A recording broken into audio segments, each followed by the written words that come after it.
Hi అండి, అందరికీ నమస్కారం. మే 12వ తారీఖు సోమవారం రోజున వైశాఖ పౌర్ణమి రానుంది. ఈ వైశాఖ పౌర్ణమి రోజున కేవలం ఒకే ఒక్క తమలపాకు, ఉప్పు, నిమ్మకాయతో ఈ పరిహారాన్ని చేయండి. ఇక 4 దిక్కుల నుండి ధనం దూసుకువస్తుంది. వైశాఖ పౌర్ణమి అనేది చాలా ప్రత్యేకమైనటువంటిది. ఈ వైశాఖ పౌర్ణమి రోజున చేసేటటువంటి ఈ శక్తివంతమైనటువంటి పరిహారం, ఈ పరిహారం వల్ల ఖచ్చితంగా కూడా దరిద్రం అంతా కూడా తొలగిపోతుంది. దరిద్రం తొలగిపోయి అదృష్టం కలిసి వస్తుంది. గోచార ఫలితాలు బాగుంటాయి. అంటే మీకు ఏవైనా గ్రహాలు అనుకూలంగా లేకపోయినా గ్రహ దోషాలు కూడా తొలగిపోయి గ్రహాలు అనుకూలంగా ఉంటాయి. అలానే మన ఇంట్లో మనకే తెలియకుండా ఏదైనా దుష్టశక్తి దాగి ఉన్నా కూడా అది కూడా ఇంట్లో నుండి బయటకు వెళ్ళిపోతుంది. సాధారణంగా పౌర్ణమి అనేది చాలా పవిత్రమైన వంటిది. అందులో వైశాఖ పౌర్ణమి, ఈ పౌర్ణమికి ఇక చాలా అంటే చాలా శక్తివంతమైన వంటిది. ఈ పౌర్ణమి రోజున చేసేటటువంటి ఈ శక్తివంతమైన పరిహారం ఏవైతే ఉందో అంటే అది మన ఆర్థిక కష్టాలను తొలగిస్తుంది. ఆర్థిక అంటే మనం ఎదుర్కొన్నటువంటి బాధలను, సమస్యలను కూడా తొలగిస్తుంది. ఆర్థిక పరంగా మనకు ఒక మంచి ఆలోచన కూడా వస్తుంది. అలానే దైవం యొక్క అనుగ్రహం కూడా లభిస్తుంది. దుష్టశక్తుల, చెడు శక్తుల ప్రభావం తొలగిపోతుంది. మన ఇంట్లో మన కంటికి కనిపించకుండా ఎన్నో రకాల చెడు శక్తులు ఉంటూ ఉంటాయి.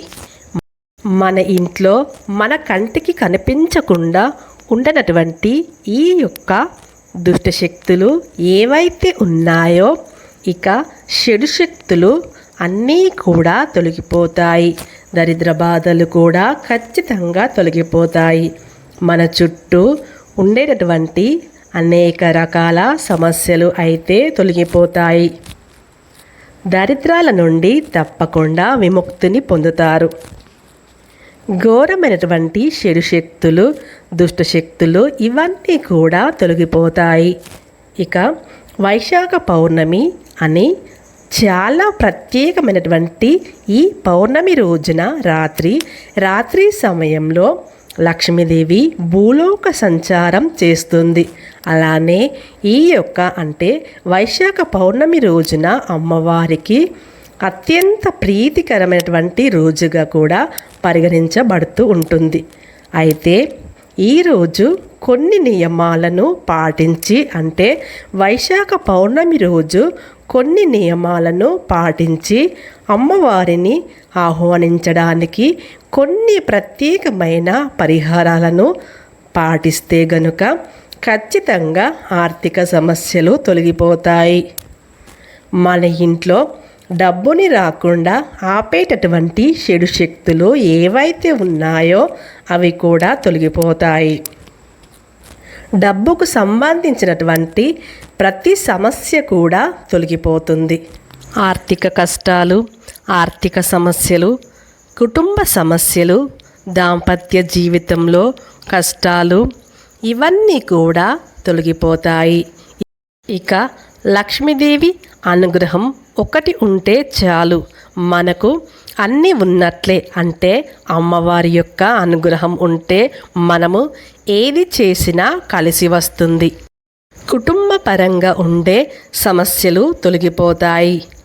ఆర్థికంగా మనం ఏదైనా సమస్యలో ఉన్నా సరే ఇక మనకు ఏదైనా సరే మన జీవితంలో అన్ని విధాలుగా బాగుండాలి అంటే గనుక ఖచ్చితంగా మర్చిపోకుండా ఈ పరిహారాన్ని చేయండి. లక్ష్మీదేవి ఇంట్లోకి తప్పకుండా వస్తుంది. ఇంతకీ పౌర్ణమి రోజు అంటే ఈ వైశాఖ పౌర్ణమి రోజున లక్ష్మీదేవి అనుగ్రహం పొందాలి అంటే ముఖ్యంగా సాయంత్రం సమయంలో ఎవరికి కూడా పాలు, పెరుగు, దొడ్డు ఉప్పు, చింతపండు ఇవి లక్ష్మీదేవి ప్రధానమైనటువంటిది కనుక వీటిని ఎవ్వరికి సాయంకాలాన అసలు దానంగా ఇవ్వకూడదు. అసలు ఏ రూపంలో కూడా ఇవ్వకూడదు. అలానే వైశాఖ పౌర్ణమి చాలా శక్తివంతమైన వంటిది. ఈరోజు లక్ష్మీదేవి భూలోక సంచారం చేస్తుంది కనుక ఈ యొక్క వైశాఖ పౌర్ణమి రోజున పొరపాటును కూడా గోర్లు కట్ చేసుకోవడం, జుట్టు కట్ చేసుకోవడం వంటివి అస్సలు చేయకూడదు. ఇలా గోర్లు కట్ చేసుకోవడం, జుట్టు కట్ చేసుకోవడం వంటివి అస్సలు కూడా చేయకూడదు. అలానే ఈ యొక్క పౌర్ణమి రోజు సంధ్యా సమయంలో మంచిగా ఉంచుకోవాలి. అంటే గడపలను కడిగి అలంకరించి ముగ్గులు పెట్టాలి. ఇలా చేసి రాగి చెంబులో నీటిని తీసుకొని అందులో 2 తెల్లటి పుష్పాలు లేదా ఎర్రటి పుష్పాలు లేదా పసుపు రంగులో ఉండే పుష్పాలను వెయ్యాలి. ఇలా నీటిని రాగి చెంబులో తీసుకొని మనం ఈ రాగి చెంబులో తీసుకున్నటువంటి నీటిని గుమ్మానికి ఎడమవైపు తలుపు ప్రక్కన, అంటే మన డోరు ఉంటుంది కదా, దాని ప్రక్కన ఇలా పెట్టండి. పెట్టడం వల్ల ధనం అనేది ఆకర్షింపబడుతుంది. ధనానికి సంబంధించినటువంటి సమస్యలు కూడా తొలగిపోతాయి. ఆర్థిక పరంగా ఎదుర్కొనే సమస్యలు సైతం తొలగిపోతాయి. అలానే మనకు ఎన్నో విధాలుగా మంచి జరిగే అవకాశం కూడా ఉంటుంది అని గుర్తుపెట్టుకోవాలి. మరి ఈ యొక్క ప్రత్యేకమైనటువంటి రోజున, ఈ పవిత్రమైనటువంటి రోజున చేసేటటువంటి ఈ పరిహారం ఏమిటి అంటే, మన సమస్యలు, ఆర్థిక సమస్యలు తొలగిస్తుందా అంటే లేదా అంటే ఖచ్చితంగా 100% కూడా అప్పుల సమస్య, ఆర్థిక సమస్యలను కూడా తొలగిస్తుంది. లక్ష్మీదేవి కటాక్షం ఉంటే అప్పుల సమస్యలు కూడా ఉండవు.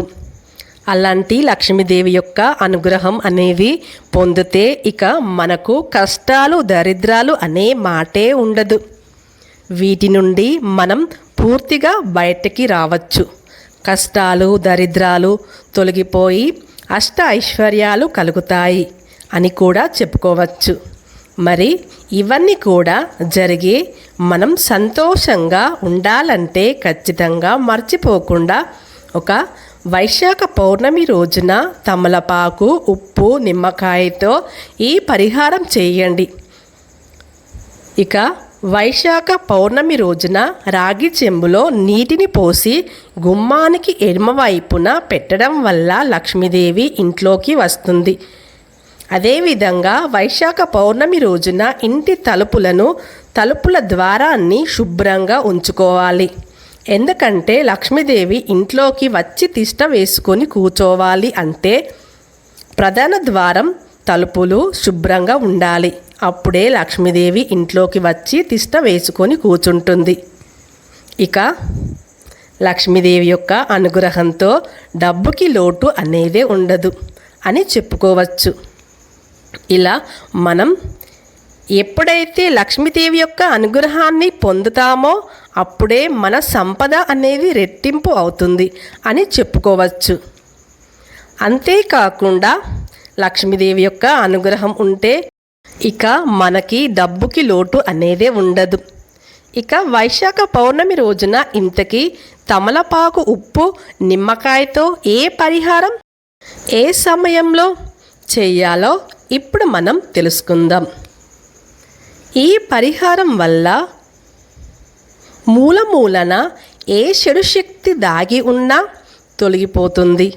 లక్ష్మీదేవి మాత్రం తప్పకుండా ఇంట్లోకి వచ్చి తిష్ట వేసుకొని కూర్చుంటుంది. ముఖ్యంగా వైశాఖ పౌర్ణమి రోజున లక్ష్మీదేవికి అత్యంత ఇష్టమైనటువంటి బియ్యపు కొంచె అంటే అమ్మవారి ముందు పెట్టాలి. ఈ యొక్క బియ్యపు కొంచె అంటే ఏమిటి అంటే గనుక మనం దానిని కొంచె అంటే బియ్యం కొల్చేటటువంటిది, దానిలో నిండుగా బియ్యం తీసుకొని అందులో ఒక గవ్వ, ఒక గోమాతి చక్రం, ఒక చిల్లెర కాయను పెట్టి దాన్ని లక్ష్మీదేవి పటం ముందు పెట్టాలి. మీ దగ్గర ఉంటే ముత్యాలు కూడా అందులో వెయ్యాలి. ఇవి లక్ష్మీదేవికి ఇష్టమైనటువంటిది కనుక ఇది వేసి, మీ దగ్గర ఏదైనా బంగారం ఉంటే కనుక దానిని కూడా అందులో పెట్టేసి పూజించి దానిని రాత్రంతా అలానే వదిలేయండి. ఇక పౌర్ణమి రోజు, వైశాఖ పౌర్ణమి రోజు రాత్రంతా అలానే వదిలేసి మరుసటి రోజు అందులో వేసిన ముత్యాలు, బియ్యం అందులో వేసి ముత్యాలు, దానితో పాటు బంగారం, అలానే డబ్బులు అంటే కాయిన్, అలానే ఇక ఏదైనా మనం చెప్పుకున్నట్లుగా మనం అన్నీ కూడా వక్క ఇవన్నీ కూడా వేశాం కదా, అవన్నీ తీసి బియ్యాన్ని సపరేట్గా చేసి దానిని అంటే బియ్యాన్ని శుభ్రంగా కడిగి పాయసం తయారు చేయాలి. అందరూ కూడా స్వీకరించాలి. ఇలా చేయడం వల్ల మన ఇంట్లో ధనానికి, ధాన్యానికి లోటు అనేదే ఉండదు. ఇలా వైశాఖ పౌర్ణమి రోజున ఈ విధంగా చేయడం వలన, ఎందుకంటే ఇది చాలా పవిత్రమైనటువంటి పరిహారం కాబట్టి, ఇక దానితో పాటు వైశాఖ పౌర్ణమి రోజున మనం ఒక తమలపాకును తీసుకోవాలి. తమలపాకు చాలా అంటే చాలా పవిత్రమైన వంటిది. ఇందులో లక్ష్మీదేవి, సరస్వతీదేవి, అలానే గౌరీమాత కూడా కొలువై ఉంటారు కనుక ఈ యొక్క ఆకు లక్ష్మి ప్రధానమైన వంటిదిగా పరిగణించబడుతుంది. తమలపాకు చెట్టుని కూడా ఇంటి ముందు పెంచుకోవడం వల్ల ఇంట్లోకి ఎలాంటి చెడు శక్తులు కూడా రాకుండా ఉంటాయని శాస్త్రం చెప్తుంది. ఇక తమలపాకు చెట్టుని ఇంటి ముందు పెంచుకుంటే గణపతి యొక్క అనుగ్రహం, లక్ష్మీదేవి యొక్క అనుగ్రహం, అలానే ఆంజనేయ స్వామి వారి యొక్క అనుగ్రహం కూడా లభిస్తుంది అని శాస్త్రం చెప్తుంది. కనుక తమలపాకు చెట్టుని ఇంటి ముందు తప్పకుండా కూడా పెంచుకోవాలి. దానితో పాటు ఇక మనం ఒక తమలపాకుని తీసుకొని అందులో దొడ్డు ఉప్పుని పొయ్యాలి. దొడ్డు ఉప్పు అనేది సాక్షాత్తు శ్రీ మహాలక్ష్మి దేవితో సమానమైన వంటిది కనుక దొడ్డు ఉప్పుని తప్పకుండా తమలపాకు పైన పొయ్యాలి. ఇక ఒక తమలపాకును తీసుకొని దానిపైన దొడ్డు ఉప్పుని పోసి ఒక నిమ్మకాయను తీసుకొని 4 ఘాట్లను పెట్టాలి. అంటే గుత్తి వంకాయలాగా నిమ్మకాయను కట్ చేసి ఆ తమలపాకు పైన పోసేసిన దొడ్డు ఉప్పు పైన నిమ్మకాయను పెట్టాలి. దాంట్లో 2 పువ్వుతో ఉండే లవంగాలను, కొద్దిగా పచ్చ కర్పూరాన్ని కూడా పెట్టి, అలానే అందులో కొద్దిగా పసుపు, కొద్దిగా కుంకుమను కూడా వేసి దానిని ఈశాన్యం దిక్కున పెట్టండి. ఇలా పెట్టడం వల్ల మీ ఇంటిపై ఏదైనా చెడు ప్రయోగం జరిగినా సరే తొలగిపోతుంది. ఎందుకంటే నిమ్మకాయకు చెడు ప్రయోగాలను తొలగించే శక్తి ఉంటుంది. అలానే మనం పెద్ద తాంత్రిక పూజల్లో చూసినట్లయితే ఎక్కువగా నిమ్మకాయను ఉపయోగిస్తూ ఉంటారు. మనం పూజలకి ఎంతో ఖర్చు చేస్తూ ఉంటాము, కానీ మన ఇంట్లోనే వైశాఖ పౌర్ణమి రోజున ఈ పరిహారాన్ని రాత్రి సమయంలో చేస్తే గనుక మంచి ఫలితం ఉంటుంది. ఇక మరుసటి రోజు ఉదయాన్నే దానిని తీసి ఎవరు తొక్కని ప్రదేశంలో వేస్తే సరిపోతుంది. ఇక మీ ఇంట్లో ఉండే చెడు శక్తులు అన్నీ కూడా తొలగిపోయి డబ్బు వస్తూనే ఉంటుంది. తెలుసుకున్నారు కదా? ఎంతో శక్తివంతమైనటువంటి వైశాఖ పౌర్ణమి మే 12వ తారీఖు సోమవారం రోజున, ఆ రోజు మర్చిపోకుండా కూడా ఈ తమలపాకు ఉప్పు నిమ్మకాయ పరిహారాన్ని చేయండి. మంచి ఫలితం వస్తుంది. ఇక వీడియో నచ్చితే లైక్ చేయడం మర్చిపోకండి. ఇలాంటి ఎన్నో వీడియోస్ కోసం మన ఛానల్ని కూడా తప్పకుండా సబ్స్క్రైబ్ చేసుకోండి. కామెంట్ బాక్స్లో ఓం నమః శివాయ అని కామెంట్ అయితే చేయండి.